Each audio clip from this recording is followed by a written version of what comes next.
जय हिंद साथियों, आशा करता हूँ आप सभी लोग अच्छे होंगे, मस्त होंगे और अपनी परीक्षा की प्रिपरेशन भी अच्छे से कर रहे होंगे। जो भी साथी हमारे रेलवे के एग्जाम की तैयारी कर रहे हैं साथी, उनके लिए काफ़ी ज़्यादा इंपॉर्टेंट वीडियो होगा, क्योंकि साथी हम लोग इसमें रीजनिंग का practice set number part number आपका 8 देखेंगे। इससे पहले साथी हम लोग कुल मिलाकर 7 प्रैक्टिस सेट रीजनिंग का डिस्कस कर चुके हैं। अगर आपने उनको नहीं देखा तो प्लेलिस्ट सेक्शन में जाके देख सकते हैं। तो आशा करता हूँ साथी आप आखिरी तक बने रहेंगे। तो आते हैं डायरेक्टली साथी अपने प्रश्नों पर। सबसे पहला प्रश्न आपका क्या पूछ रखा है, ये कह रखा है साथी कौन सा शब्द नीचे दिए गए संबंध को सही तरीके से पूर्ण करेगा। प्रश्न पूछ रखा है साथी, दिए गए जो आपके शब्द दे रखे हैं हाइग्रोमीटर है साथी और आपका आर्द्रता है, इन दोनों में जिस प्रकार का साथी संबंध होगा उसी प्रकार का संबंध आपको बैरोमीटर और दिए गए ऑप्शंस के बीच बताना है। तो साथी आपके सामने दो शब्द है हाइग्रोमीटर और आर्द्रता, इन दोनों में आपको किस तरह का रिलेशन नजर आ रहा है, दैट मीन किस प्रकार की समानता इन दोनों में साथी आ रही है नजर। तो पता होगा साथी हाइग्रोमीटर जो है वो आर्द्रता को नापने के काम आता है। किसको साथी? आर्द्रता को आपके मापने को काम आता है। तो कह सकते हैं साथी जिस प्रकार साथी जो हाइग्रोमीटर है ये आर्द्रता मापने का यंत्र है, उसी प्रकार बैरोमीटर दिए गए ऑप्शन में से किसको मापता है? क्या साथी बैरोमीटर गति को नापता है, या फिर दबाव को नापता है, या फिर तापमान को नापता है, या फिर साथी आपका धारा को मापता है? तो जैसे साथी हाइग्रोमीटर आर्द्रता को नापता है, उसी प्रकार जो बैरोमीटर साथी वो आपके प्रेशर यानी फिर दाब को मापता है। तो दाब किस ऑप्शन में दे रखा है साथी? आपका ऑप्शन नंबर बी में दे रखा है दबाव। तो ऑप्शन नंबर बी साथी इसका करेक्ट आंसर हो जाएगा। उम्मीद करता हूँ साथी आसान सा प्रश्न था, आपको आसानी से समझ में आ भी गया होगा। बढ़ते हैं साथी अपने अगले प्रश्न की ओर। अगला प्रश्न आपका कोडिंग डिकोडिंग से है साथी। ये कह रखा है अगर किसी कोड भाषा में JINX को 5862 लिख रहा है, किसको साथी? JINX को 5862 के रूप में कोडित कर रहा है, और साथी ZEVU को 4371 के रूप में, FUZE को 9143 के रूप में कोडित कर रहा है। तो उसी कोड भाषा में हम लोग को साथी यूनिक्स का बताना है। किसका बताना है? यूनिक्स को उसी कोड भाषा में कैसे लिखेगा। अब ध्यान से देखेंगे प्रश्न साथी, जो ऐसे दिए रहते प्रश्न है साथी, आप देखो ये या तो नंबर जो अल्फाबेट क्रम होता है उस आधार पे सॉल्व होते हैं, या फिर साथी उनके विपरीत क्रम पे सॉल्व होते हैं, या फिर ऐसा होता है साथी कि इनमें उसी का जो नंबर दिया रहता है उसी के अकॉर्डिंग साथी ये सॉल्व हो जाते हैं। अब आप अगर इसमें बात करें, इसमें 4 अल्फाबेट हैं UNIX, तो क्या चारों इन तीनों में मिलाकर साथी आपको देखने को मिल रखे हैं? अगर यू की बात करें तो यू आपको साथी यहाँ पर देखने को मिल रखा है और यहाँ पर भी देखने को मिल रखा है। वैसे ही एन की बात करें साथी, एन आपका यहाँ देखने को मिल रखा है। आई की बात करें साथी, आई यहाँ है, एक्स साथी जो है आपका यहाँ पर है। तो कहने का अर्थ है साथी ये किस प्रकार से सॉल्व होगा? दिए गए साथी किस जेड को किस क्रम से लिख रहा है, किस नंबर से लिख रहा है, एन को किस नंबर से लिख रहा है, आई से किस नंबर से लिख रहा है, उसी प्रकार साथी इसको हम लोग सॉल्व करेंगे। पहले देख लेते हैं किसको क्या लिखने को दे रखा है। हम लोग को लिखना क्या साथी? UNIX को लिखना किसको है? UNIX को। अब साथी यू को क्या लिख रहा है? अगर आप ध्यान से देखोगे आपका यू का क्या लिख रहा है? यू का देखो साथी यहाँ पर यू को 1 लिख रहा है। यू को किस में कोडित किया गया है? 1 के रूप में। तो यहाँ पर साथी हम लोग 1 लिखेंगे। एन है, एन किस में दे रखा है? यहाँ पर। एन को किस रूप में कोडित किया है साथी? 6 के रूप में। एन को किस में कोडित किया है? 6 के रूप में। तो एन के प्लेस पे क्या होगा? 6 होगा। आई को किस रूप में कोडित किया साथी? आप देखने को पा रहे होगे यहाँ आई है। आई को साथी दूसरे क्रम पे है, दूसरा क्रम यहाँ पर 8 दे रखा है। आई कैसे कोडित किया साथी? 8 के रूप में। वैसे यहाँ पर एक्स देख रहे हो, एक्स को किस प्रकार कोडित कर रहा है साथी? 2 के रूप में। तो एक्स के स्थान पर क्या होगा? 2। आपके पास UNIX का क्या निकल का गया? 1682। क्या साथी ये किसी ऑप्शन में दे रखा है? अगर बात करें साथी 1682 ये आपका किस ऑप्शन में है? तो ऑप्शन नंबर सी में देखने को मिल रखा है। तो ऑप्शन नंबर सी इसका करेक्ट आंसर हो जाएगा। उम्मीद करता हूं साथी आसान सा प्रश्न था, आपको आसानी से समझ में आ भी गया होगा। अगले प्रश्न की ओर चलते हैं साथी। ये आपका कह रखा है नीचे दिए गए 4 विकल्पों में से 3 किसी विशेष तरीके से संबंधित है, और आपको साथी उस विकल्प का चयन करना है जो दूसरे से भिन्न हो या फिर साथी बेमेल हो। दैट मीन आपको इनमें 4 शब्द दिए गए हैं और 3 एक तरह से समानता तीनों में बनी होगी, जबकि चौथा जो होगा साथी इन तीनों से भिन्न होगा या फिर साथी बेमेल होगा।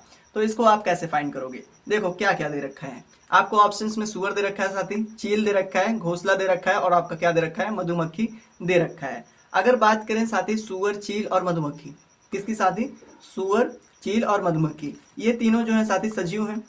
ये तीनों जो हैं सजीव जीव हैं, दैट मीन इनके अंदर जान होती है। जबकि घोंसला जो है साथी ये चिड़िया का रहने का स्थान होता है, चिड़िया का निवास स्थान होता है। तो साथी 3 इसमें सजीव हैं, जबकि चौथा आपका साथी ये निर्जीव है, या फिर कह सकते हो चिड़िया का रहने का स्थान भी है। तो ऑप्शन नंबर साथी जो सी है ये इन तीनों के आधार पर, दैट मीन इन तीनों से बेमेल है, दैट मीन भिन्न है। तो ऑप्शन नंबर साथी सी में घोंसला दे रखा है, तो ऑप्शन नंबर सी इसका करेक्ट आंसर हो जाएगा। उम्मीद करता हूं साथी आसान सा प्रश्न था, आपको आसानी से समझ में आ भी गया होगा। तो साथी बढ़ते हैं अपने अगले प्रश्न की ओर, यानी प्रश्न नंबर साथी आपका 4 क्या पूछ रखा है।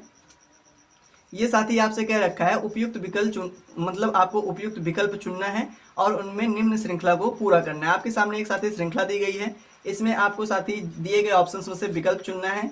उस जगह पे कौन सा साथी विकल्प आएगा, ए आएगा, बी आएगा, सी आएगा या डी आएगा, जो इस श्रृंखला को साथी पूरा कर सके।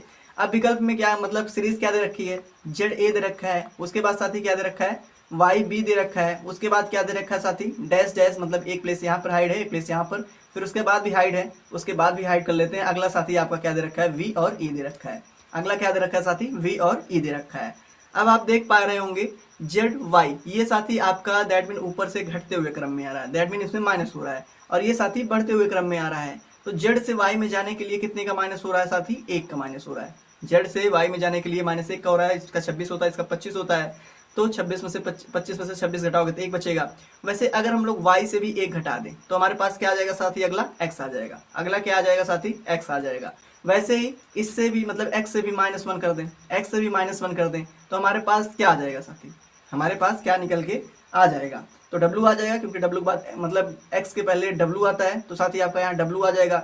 और w में अगर हम लोग -1 कर दें तो v आ जाएगा। कहने का मतलब ये जो साथी जेड से वाई जा रही है, वाई से अगला जो पहली श्रृंखला आएगी, फिर उसके बाद मतलब श्रृंखला का पहला अक्षर आएगा, उसके बाद जो आएगा सब -1 के क्रम पे चल रहा है। और दूसरा क्रम ए से बी में जा रहा है साथी, +1 हो रहा है ना, बी से फिर अगला प्लस करेंगे तो आपका सी आ जाएगा, उसमें भी 1 प्लस करोगे तो आपका साथी डी आ जाएगा, अगला प्लस करोगे आपका ई साथी दे रखा है। तो कहने का मतलब बीच का 2 कौन कैसा आ गया साथी, एक एक्स सी आ गया। पहले प्लेस के लिए हमारा क्या होगा साथी, एक्स सी, और दूसरे प्लेस के लिए क्या होगा साथी, डब्ल्यू डी। दूसरे प्लेस के लिए क्या होगा, डब्ल्यू डी। अब साथी एक्सी और डब्ल्यू डी किस विकल्प में ये आपको दे रखे हैं, डब्ल्यू एक्सी और डब्ल्यू डी आपका साथी विकल्प नंबर डी में दे रखा है, एक्सी डब्ल्यू डी। तो ऑप्शन नंबर साथी डी इसका करेक्ट आंसर हो जाएगा। उम्मीद करता हूँ साथी आसान सा प्रश्न था, आप सभी को आसानी से समझ में आ भी गया होगा। बढ़ते हैं साथी अपने अगले प्रश्न की ओर। ये आपसे क्या पूछ रखा है, ये कह रखा है प्रश्नवाचक चिन्ह के स्थान पर अनुपस्थित अंक को आपको ज्ञात करना है। ऐसे प्रश्न साथी आपके लुप्त संख्या से पूछे जाते हैं, तो उम्मीद करता हूँ आप सभी ऐसे सब जो निकालना जानते होंगे।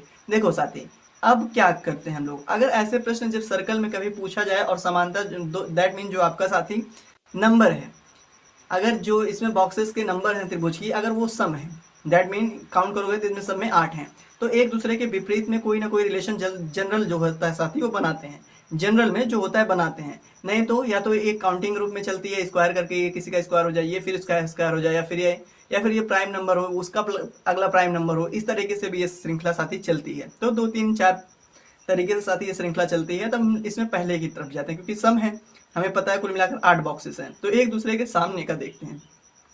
जैसे साथी यहाँ 2 है, 2 से अगला क्या हो रहा है साथी, 3 हो रहा है। अगर ए 2 में 1 जोड़ेंगे 3 होगा, फिर उसके बाद 5 है, 5 से 9, तो 5 में 1 जोड़ोगे 6 होगा नहीं, तो इस आधार पर नहीं हो रहा है। लेकिन आप ध्यान से देखोगे ये इसके स्क्वायर के आसपास है, 5 है तो ये साथी अगर 5 का गुणा 2 मतलब साथी गुणे 2 के आसपास है, 5 का गुणा 2 से करोगे तो ये भी उसके आसपास है, 6 का गुणा 2 से करोगे तो उसके आसपास है। एज इट इज साथी हम लोग निकाल सकते हैं, देखते हैं कैसे। अगर 2 का गुणा साथी हम लोग किस में करें, 2 में, और उसमें से -1 कर दें, तो क्या हमारे पास अगली टर्म आ नहीं जाएगी साथी, 3 तो आ गया, मतलब 2 दूनी 4, 4 में से 1 घटाओगे 3 आ जाएगा साथी। ठीक वैसे ही यहाँ पर साथी 5 है, अगर 5 का गुणा हम लोग 2 से करें, 5 का गुणा 2 से करें और 1 माइनस कर दें तो उसमें 9 नहीं आ जाएगा, 5 दूनी 10, उसमें से 1 माइनस करेंगे तो साथी आपका 9 आ जाएगा। एज इट इज अगला देखते हैं, 6 गुणे 2, 6 में से गुणे 2 करोगे, -1 कर दोगे, 6 दूनी 12, -11, तो साथी ये आपका क्या नहीं है, 6 के विपरीत ये दे रखा है, तो ये आपका साथी आ नहीं जाएगा, 11 आ जाएगा। वैसे ही साथी आपका अगला उदाहरण हम लोग निकालते हैं, तो 7 का गुणा 2 करते हैं, 7 का गुणा साथी 2 करेंगे, माइनस उसमें से 1 करेंगे, तो 7 दूनी 14 होता है, उसमें से 1 घटाओगे साथी अगला क्या आ रहा है, 13। क्या 13 किसी ऑप्शन में साथी दे रखा है, क्वेश्चन मार्क के स्थान पर आ गया क्या 13, तो 13 आपका ऑप्शन नंबर साथी ए में दे रखा है, तो ऑप्शन नंबर ए साथी इसका करेक्ट आंसर हो जाएगा। उम्मीद करता हूँ साथी आसान सा प्रश्न आप सभी को आसानी से समझ में आ भी गया होगा। तो बढ़ते हैं साथी अपने अगले प्रश्न की तरफ। अगला प्रश्न आपसे क्या पूछ रखा है, यानी प्रश्न नंबर साथी आपका 6 क्या पूछ रखा है, ये साथी आपका जो दिशा ज्ञान परीक्षण से रिलेटेड डायरेक्शन टेस्ट से जो प्रश्न आते हैं उनसे है। ऐसे भी एग्जाम में साथी रेलवे के ये प्रश्न आजकल ज़्यादा पूछे जा रहे हैं। 2 प्रश्न देखने को मिल जाते हैं जनरली साथी आपके एनटीपीसी के एग्जाम में, तो आप इनको सॉल्व करना सीख लीजिए साथी। ये कह रखा है नीना सुबह सूर्य की विपरीत दिशा में साइकिल चलानी शुरू करती है। जो नीना लड़की है वो सुबह जो है सूर्य की विपरीत दिशा में यानी पश्चिम की तरफ साथी वो साइकिल चलाना शुरू करती है, फिर अपने बाएं मुड़ती है और साथी 1 किलोमीटर की दूरी तय करने के बाद वह फिर अपने बाएं मुड़ जाती है। तो वह अब किस दिशा में साथी सम्मुख होगी। देखो साथी, अगर आपके लिए सबसे इंफॉर्मेशन जो इसमें है साथी वो क्या है, अगर आप एक चीज पकड़ लो तो आसानी से निकाल सकते हो। क्या? अगर साथी बाएं घूम रहा है या दाएं, ये आप पता कर लो। जैसे आपकी घड़ी है ना, अगर साथी बाएं घूमेगा दैट मीन अपने साथी वो बाएं घूमेगा, तो वो एंटी क्लॉकवाइज चलेगा या क्लॉकवाइज, मतलब घड़ी के सुई के दिशा में चलेगा या फिर विपरीत दिशा में चलेगा। अगर साथी वो अपने किधर घूमता है, वो अपने साथी अगर बाएं घूमता है या फिर दाहिने घूमता है, अगर साथी वो अपने दाहिने घूमेगा, अगर वो अपने दाहिने घूमेगा तो वो हमेशा घड़ी की सुई में चलेगा। दैट मीन घड़ी की सुई जिधर चलती है उधर चलेगा। अगर बाएं घूमेगा साथी उसके विपरीत चलेगा, उसके विपरीत चलेगा। अब प्रश्न सॉल्व करते हैं। कह रखा है अगर सूर्य है साथी, आप बना लेते हैं, इधर क्या है उत्तर है, सॉरी इधर पूर्व है, इधर पश्चिम है, इधर उत्तर है और इधर साथी दक्षिण है। कह रखा है साइकिल वो किधर सूरज की विपरीत दिशा में चलाना शुरू करती है। दैट मीन किधर शुरू करेगी साथी, पश्चिम की तरफ वो अपना साइकिल चलाना शुरू करेगी। अगर साथी उसका प्रारंभिक बिंदु है, अगर उसका यहाँ पे प्रारंभिक बिंदु है तो यहाँ से साथी वो किधर को चला रही है, सूर्य की विपरीत दिशा यानी साथी पश्चिम में।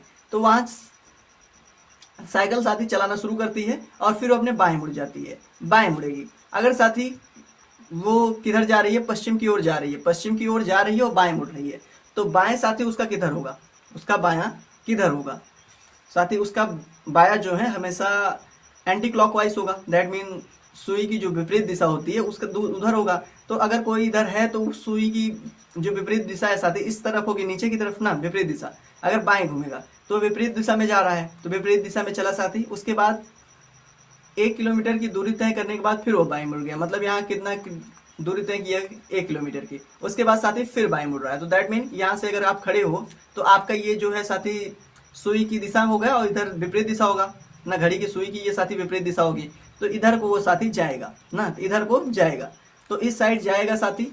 अब कह रखा है प्रश्न कि वह किस दिशा की ओर सम्मुख करके खड़ा है। अगर साथी वो इधर को जा रहा है दैट मीन पूर्व को जा रहा है, तो किस दिशा की ओर साथी उसका मुंह होगा, तो उसका मुंह भी साथी पूर्व की तरफ होगा। जब पूर्व की तरफ जा रहा होगा तो मुंह करके पूर्वी की तरफ जाएगा, पश्चिम की तरफ जाएगा नहीं। तो ऐसा साथी आपको किस ऑप्शन में दिया है, ऐसा आपका ऑप्शन नंबर डी में दे रखा है। तो ऑप्शन नंबर डी साथी इसका करेक्ट आंसर हो जाएगा। उम्मीद करता हूँ साथी ये प्रश्न भी आपको आसानी से समझ में आ गया होगा। बढ़ते हैं साथी अपने अगले प्रश्न की ओर, यानी प्रश्न नंबर साथी आपका 8 क्या पूछ रखा है। ये साथी आपका ब्लड रिलेशन से प्रश्न है। ऐसे भी प्रश्न आपके साथी एनटीपीसी के एग्जाम में आते हैं। कह रखा है अभिमन्यु ने अपने मित्र से एक साथी एक लड़की का परिचय कराया। अभिमन्यु जो है वो अपने मित्र को साथी एक लड़की से क्या करा रहा है, परिचय करा रहा है। अपने पिता के इकलौते बेटे की इकलौती बेटी है। दैट मीन जिस अभिमन्यु जिस लड़की अपने मित्र को जिस लड़की का परिचय करा रहा है उसे कह रहा है कि अपने पिता की इकलौती बेटे की इकलौती बेटी के रूप में मतलब परिचित कराता है। तो अभिमन्यु का और लड़की का क्या संबंध है, आसान सा प्रश्न है साथी। क्या होगा देखो, अभिमन्यु को अगर हम लोग मिड में रखें, क्या कह रखा है, अभिमन्यु को अगर हम लोग मिड में रख रहे हैं, अभिमन्यु क्या कह रखा है साथी, अपने पिता, अगर ये अपने पिता के इकलौते बेटे, तो साथी इकलौता बेटा अपने पिता का अभिमन्यु हो सकता है ना। अगर उसका पिता है इकलौता बेटा अभिमन्यु होगा, तो ये साथी उसका क्या हो गया, पिता हो गया। ठीक, उसके मतलब अपने बेटे की इकलौती बेटी के, दैट मीन अभिमन्यु की जो है वो भी इकलौती बेटी है, तो अभिमन्यु की साथी बेटी है, ठीक, के रूप में परिचित कराता है। अब क्या रखा है प्रश्न, अभिमन्यु और लड़की का क्या रिश्ता है, अभिमन्यु और लड़की का साथी क्या रिश्ता है। तो साथी आपको यहाँ पर मतलब जनरल सी बात है, नजर आ रहा है कि जो अभिमन्यु है वो जो लड़की है, इन दोनों के में बाप और बेटी का संबंध है ना, बाप और बेटी का संबंध है। तो बाप और बेटी किस ऑप्शन में दे रखा है, बाप तो दिया नहीं साथी, तो ऑप्शन नंबर बी में बेटी दे रखा, तो ऑप्शन नंबर बी इसका करेक्ट आंसर साथी हो जाएगा। उम्मीद करता हूँ साथी प्रश्न आसान था, आपको आसानी से समझ में आ भी गया होगा। तो बढ़ते हैं साथी अपने अगले प्रश्न की ओर, यानी प्रश्न नंबर साथी आपका 8 क्या पूछ रखा है। ये कह रखा है साथी निम्नलिखित जानकारी पर आपको विचार करना है। ये साथी कह रखा है पी का अर्थ गुणा से करना है। पी का अर्थ हम लोग एक साइड लिख लेते हैं साथी, पी का अर्थ क्या दे रखा है, गुणा दे रखा है। टी का अर्थ साथी क्या दे रखा है, टी का अर्थ क्या दे रखा है, घटाने से, दैट मीन माइनस से। एम का अर्थ क्या दे रखा है बच्चों, एम का अर्थ आपका जोड़ से दे रखा है, एम का अर्थ आपका जोड़ से दे रखा है। बी का अर्थ किससे दे रखा है साथी, बी का अर्थ आपका विभाजित से दे रखा है, दैट मीन भाग से दे रखा है। अब कह रखा है निम्नलिखित का मूल्य आपको बताना है, क्या करना है, निम्नलिखित का साथी आपको मूल्य बताना है। अब क्या दे रखा है निम्नलिखित equation, 28 B 7 P 8 T 6 M 4 equal to question mark के। तो साथी आपको इनमें बताना है इसका आंसर क्या होगा, दैट मीन क्वेश्चन मार्क के स्थान पर क्या होगा।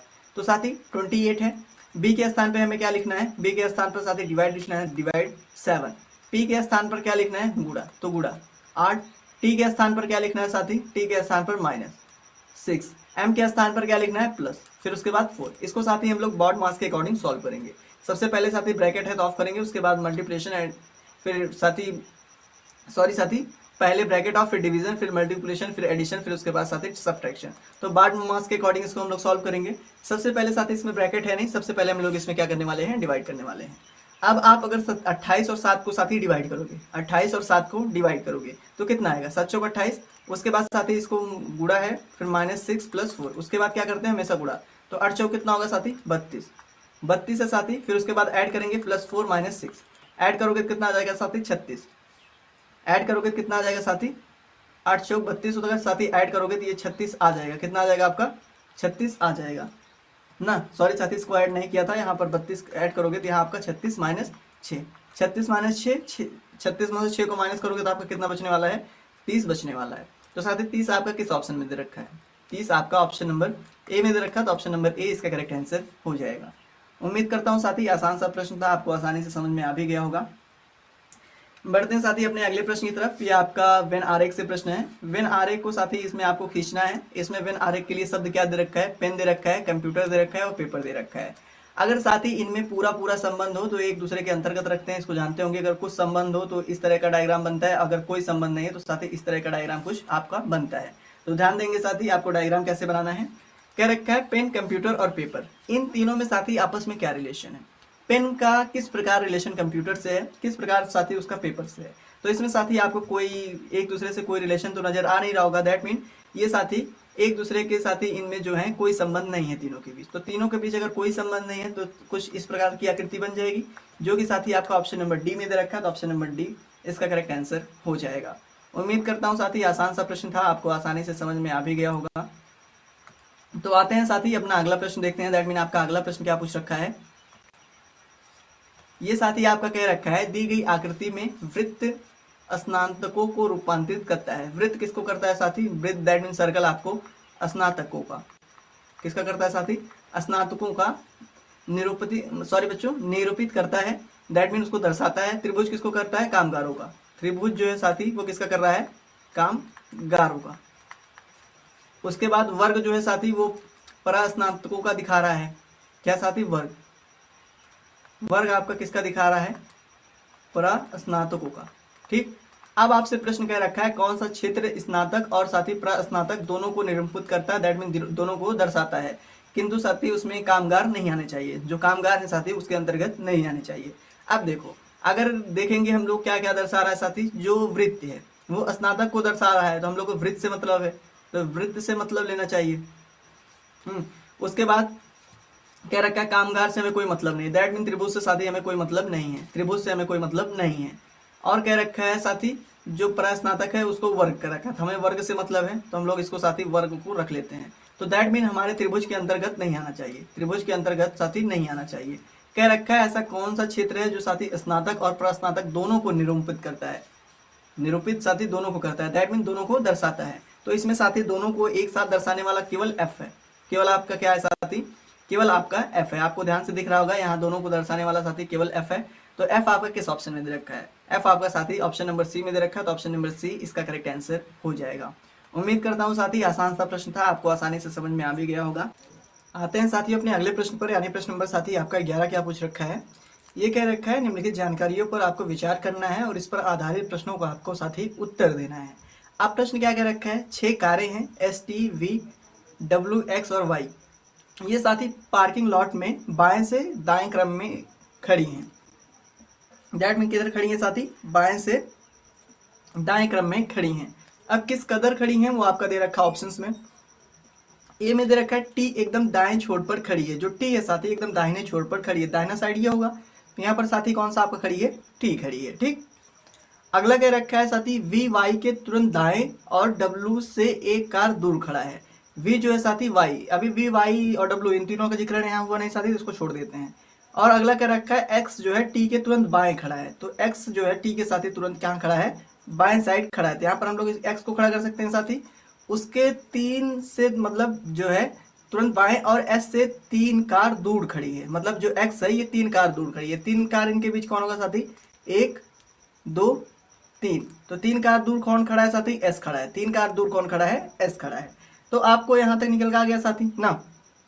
अब कह रखा है दूसरा देखते हैं, वी वाई के तुरंत दाएं है, जो वी है साथी वो वाई के तुरंत दाहिने साइड है, वी वाई के तुरंत दाएं है, तो अगर हम लोग यहाँ पर साथी वाई को रखें तो इसके तुरंत दाएं कौन है साथी, आपका वी है, कौन है साथी, आपका वी है। ठीक, अब एक स्थान बच रहा है, ये किसके लिए बच गया साथी, आपका डब्ल्यू, यहाँ पर हम लोग खड़ा कर देते थे, यहाँ से एक स्थान दूर भी जो है वो वी खड़ा है, तो सही है। अब उसके अनुसार, प्रश्नों के अनुसार आपको साथी कुछ कथन दे रखे हैं, आपको उसमें बताना है वो सत्य है या फिर असत्य है।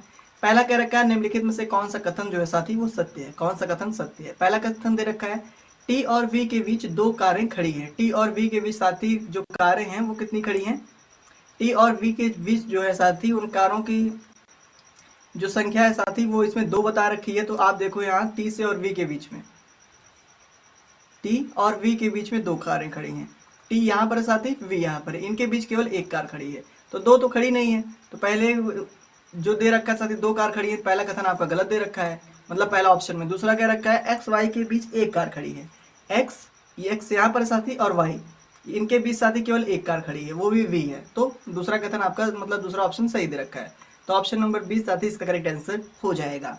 अगला देखते हैं, अगला क्या रखा है, अगला दूसरा नंबर प्रश्न इसका साथी ये क्या रखा है, डब्ल्यू किस कार के तुरंत दाएं तरफ खड़ी है, जो डब्ल्यू है साथी वो कौन से कार के तुरंत दाएं खड़ी है, तो तुरंत दाएं डब्ल्यू आप यहाँ देखें ये किस कार के तुरंत दाएं है, ये इसका साथी क्या हो गया, ये इसका बाएं साथी हो गया, और इसका कौन सा हो गया, दाहिना हो गया, तो किसके साथी तुरंत दाहिने पर खड़ी है, तो साथी एस के तुरंत दाहिने पर खड़ी है, तो किस ऑप्शन में दे रखा है ये, तो ऑप्शन नंबर ए में दे रखा है साथी, तो ऑप्शन नंबर ए इसका करेक्ट आंसर हो जाएगा। अगर अगले की बात करें, एक्स कौन सी कार खड़ी है, एक्स के तुरंत बाएं कौन सी कार खड़ी है, एक्स यहाँ पर है ना साथी, एक्स यहाँ पर है, उसके तुरंत बाएं आपका कौन सी कार खड़ी है साथी, वी खड़ी है, कौन सी खड़ी है साथी, वी खड़ी है, तो वी आपका ऑप्शन नंबर ए में देखने को मिल रखा है, तो ऑप्शन नंबर ए साथी इसका करेक्ट आंसर हो जाएगा। उम्मीद करता हूँ साथी आसान सा प्रश्न था, आपको आसानी से समझ में आ भी गया होगा। बढ़ते हैं अपने अगले प्रश्न में साथी। ये कह रखा है आपसे 7 व्यक्ति हैं, उनका नाम A B C D E sorry साथी A B C D F E G है, एक वृत्त के चारों ओर केंद्र की ओर मुंह करके खड़े हैं, किधर साथी, केंद्र की ओर मुंह करके खड़े हैं, ये आपका एक वृत्त है और सब किधर, केंद्र की तरफ मुंह करके खड़े हैं।